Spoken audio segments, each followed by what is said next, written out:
Le héros de 1760. Puissent les souvenirs de cette grande histoire consoler notre siècle orphelin de la gloire. Mais oui. Ô fils du Canada, vous souvient-il encore quand du beau Saint-Laurent le rivage sonore ne retentissait plus que du bruit des combats? Vous souvient-il encore de ces longs jours d'alarme où chacun brandissant ses armes allait au champ d'honneur conquérir le trépas? De hameau en hameau, de chaumière en chaumière, l'ennemi promenait la torche incendiaire et nos murs devant lui s'écroulaient embrasés. Pour nous, chaque laurier devenait inutile, chaque victoire était stérile, et nos soldats tombaient sous le nombre écrasé. Et ô de Carillon, ton illustre victoire avait couvert ton front d'une immortelle gloire, mais n'avait pas sauvé le pays de ses maux. Et bientôt, sous les murs de ta belle patrie, frappé d'une balle ennemie, tu succombes, mon calme, mais tu meurs en héros. Québec était tombé sur ses cendres fumantes, sur ses murs écroulés, sur ses tours chancelantes, ondulaient les couleurs du sanglant léopard. Et les malheureux fils de la Nouvelle-France semblaient, dans leur longue souffrance, se refroidir sous le poids d'un affreux cauchemar. Mais tu parus, Lévis, l'éclair de ton génie suspendit un instant notre longue agonie, et ton sabre brilla comme un glaive de feu. Tu ranges près de toi le reste de tes braves, et le fier vainqueur que tu braves s'arrête devant toi, comme devant un dieu. Il s'étonne, il hésite, il reconnaît l'épée qui dans le sangle tant de fois s'est trempée, et tremble pour l'honneur du drapeau d'Albion. C'est que dans ce guerrier dont l'audace l'affronte, il a reconnu dans sa honte de l'immortel Montcalm, l'immortel compagnon. Ouais, tremble, malheureux, ta perfide bannière va bientôt se couvrir d'une ignoble poussière. Le sol va se joncher des corps de nos bourreaux. Tu vas perdre, Albion, en perdant la victoire, un des beaux fleurons de ta gloire. Ton astre va pâlir devant quelque héros. Le signal est donné. Soudain la charge sonne. Sur les lignes en feu, le salpêtre résonne. 100 cratères d'airain vomissent le trépas. Cependant, à travers le plomb et la mitraille, Lévis dirige la bataille, et sa brillante audace enflamme ses soldats. Les balles se croisant sur plaines sanglantes, portent dans tous les rangs la mort et l'épouvante. Le feu des lourds canons éclate avec fracas. La foudre a moins de bruit. De l'horrible mêlée, la voix, de vallée en vallée, fait rugir les échos de ces bruyants éclats. Tel le fougueux automne, dans la forêt mourante, tordant des vastes pins la crinière ondoyante, ces longs sifflements étonnent les vallons. Tel encore, en un jour de tempête et d'orage, la foudre sur un roc sauvage, de sa terrible voix épouvante les mots.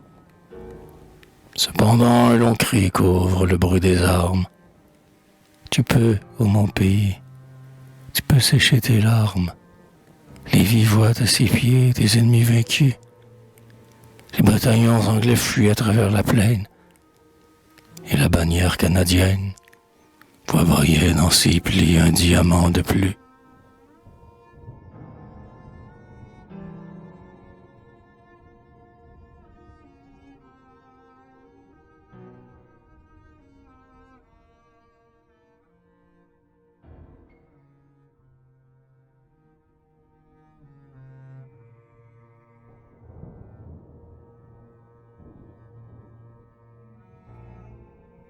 À quelque temps de là, sous le souffle des brises, qui venaient arrondir ses larges voiles grises, un navire fendait les eaux du Saint-Laurent.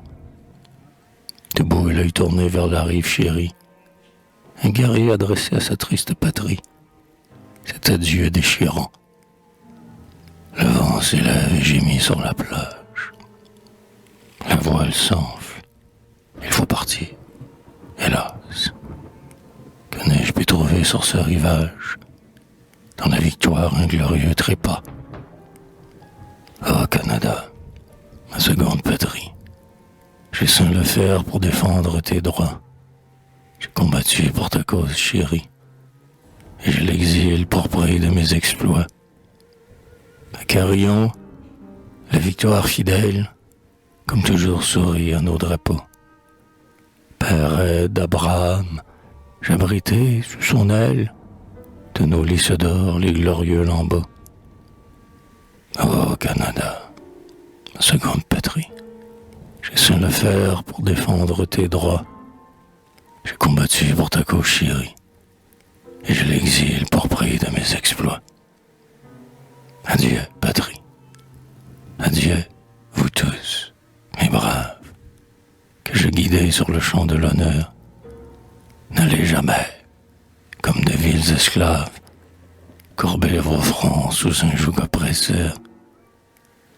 En te quittant, ma seconde patrie, n'ai puis-je encore venger tes droits, verser mon sang pour ta cause chérie, et te sauver par de nouveaux exploits.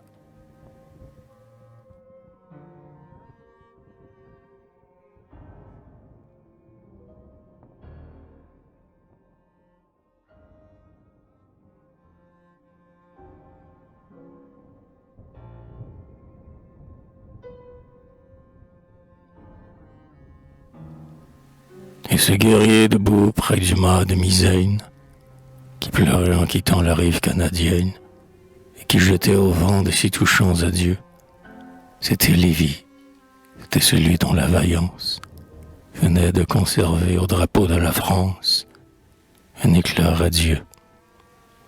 Ce Lévis qui, malgré le fer et la mitraille, pressant les flancs poudreux d'un coursier de bataille, voyait devant ses pas les bataillons s'enfuir. Son nom s'était inscrit au temple de mémoire. Mais, pour le Canada, ce dernier chant de gloire fut son dernier soupir. Il nous fallut céder sous le poids de l'orage, et le beau Saint-Laurent, sur son triste rivage, dut désormais souffrir les pas de l'étranger. Et, conservant à peine un rayon d'espérance, Lévis sur un navire allait revoir la France, brûlant de se venger. Hélas, il ne le put. Mais depuis sa victoire, tout un siècle est passé sans qu'on vît sa mémoire, ni son nom se ternir sous le souffle du temps, sans que son blanc drapeau que gardent nos rivages, obscurci au contact des siècles et des âges, ses reflets éclatants. Lévis, sors un instant de ton dernier asile, que ton pied foule encore cette plaine fertile.